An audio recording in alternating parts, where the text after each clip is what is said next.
What's up, YouTube? What's up? This one gonna be the second one about unquestionable NFL MVPs. This one's gonna take you back to 1982, strike short year, when Mark Mosley of the Washington,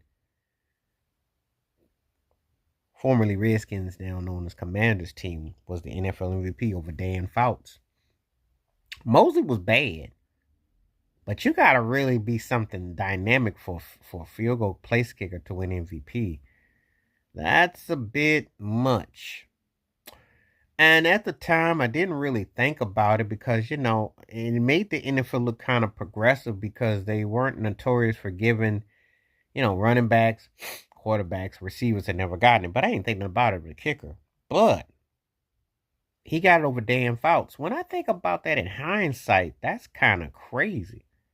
Because Eric Coryell with the Chargers were a crazy offense. Dan Fouts is one of those guys that what you take for granted today because everybody throws for 4,000 plus yards now. But at that time, the way Fouts was throwing that ball back then, the way the Chargers played offense in the early 80s, it was nothing like what you see today.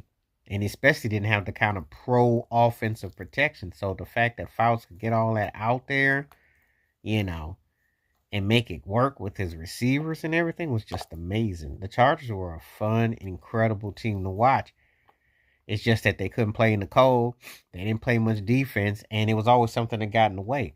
But you can't say Dan Fouts didn't bring the goods. So you got to kind of wonder, how come a quarterback didn't get MVP?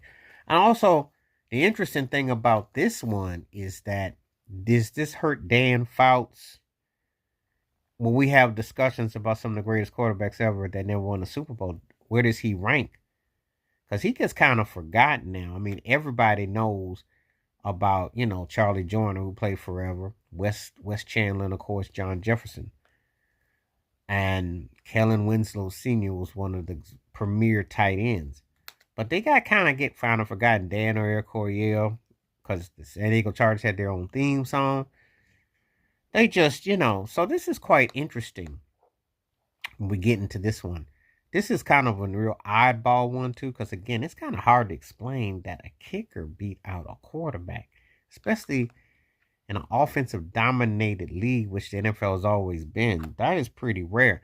And I don't recall Mark Mosley doing anything in particularly that was that more memorable. They won a lot of games, but that's almost like a diss track to Dan Fouts. I mean, if you think about it, because, I've seen kickers who